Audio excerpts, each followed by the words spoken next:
জমা দিয়েছিলাম সেটা আপাতত গৃহীত হয়নি। সেই সিদ্ধান্তকে আমরা আপিল করেছি। আপনারা দেখেছেন, রিপোর্ট করেছেন যে একদম 1.5 দিনের মাথায় প্রায় 5,000 মানুষ স্বতঃস্ফূর্তভাবে আমাদের কে স্বাক্ষর দিয়েছেন, অনেক ভালোবাসা দিয়েছেন, নিজেরাই স্বেচ্ছাসেবী হিসেবে বুথ করেছেন, ভলান্টিয়ারিং করেছেন। তো এইটার প্রতি সম্মান জানিয়ে আমরা আমাদের আইনি লড়াইটা চালিয়ে যাব। ওনারা চান, যারা স্বাক্ষর করেছেন এই প্রায় 5,000 মানুষ এত অল্প সময়ে, ওনারা চান আমি যাতে নির্বাচনে কন্টেস্ট করতে পারি। তো সেই জন্য আমরা আপিল করেছি এবং আমরা আইনি প্রক্রিয়ার লড়াইটা চালিয়ে যাব। আর এই ব্যাপারে যে টেকনিক্যাল ডিটেলস সেটা আমাদের আইনজীবী আরমান হোসেন উনি এখন ব্যাখ্যা করবেন। জি, আপনারা জানেন বিভাগীয় কমিশনার ঢাকা তথা ঢাকা 9 আসনের রিটার্নিং অফিসার কর্তৃক ডক্টর তাসনিম জারার যে মনোনয়ন বাতিলের আদেশ হয়েছে সেই আদেশের বিরুদ্ধে আমরা আজকে নির্বাচন কমিশনে আপিল করেছি।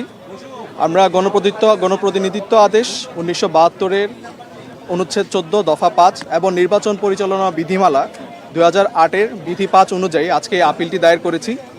আইনগতভাবে আমাদের এই আপিলে জয়ী হওয়ার শতভাগ সম্ভাবনা আছে।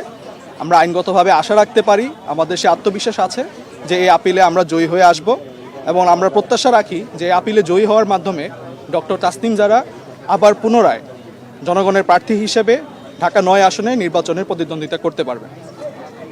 ওকে,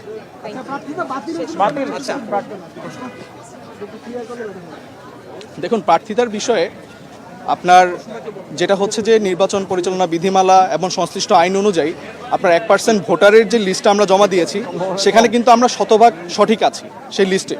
কিন্তু যেহেতু আমরা যে সময় এই ভোটারের লিস্টটা কালেক্ট করছিলাম, যে সময় আমরা স্বাক্ষরটা কালেক্ট করছিলাম, আপনারা জানেন নির্বাচন কমিশনের কোনো ওয়েবসাইট কাজ করছিল না যেখার মাধ্যমে আমরা ভেরিফাই করতে পারবো যে যিনি আমাদের এখানে স্বাক্ষর করছেন উনি আদতে ঢাকা 9 আসনের ভোটার কিনা।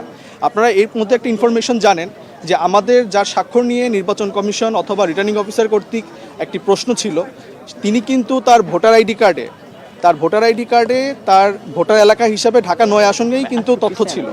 কিন্তু যেহেতু এটা আমাদের ভেরিফাই করার সুযোগ ছিল না, সেই জায়গা থেকে আমাদের এই প্রবলেমটা ফেস করতে হচ্ছে এবং আমরা আশাবাদী খুব দ্রুতই আমরা এই আপিলের মাধ্যমে এই প্রবলেমটা সলভ করতে পারবো এবং লিগ্যালি আমরা পারমিজিবল হব এই আসনে প্রতিদ্বন্দ্বিতা করার জন্য।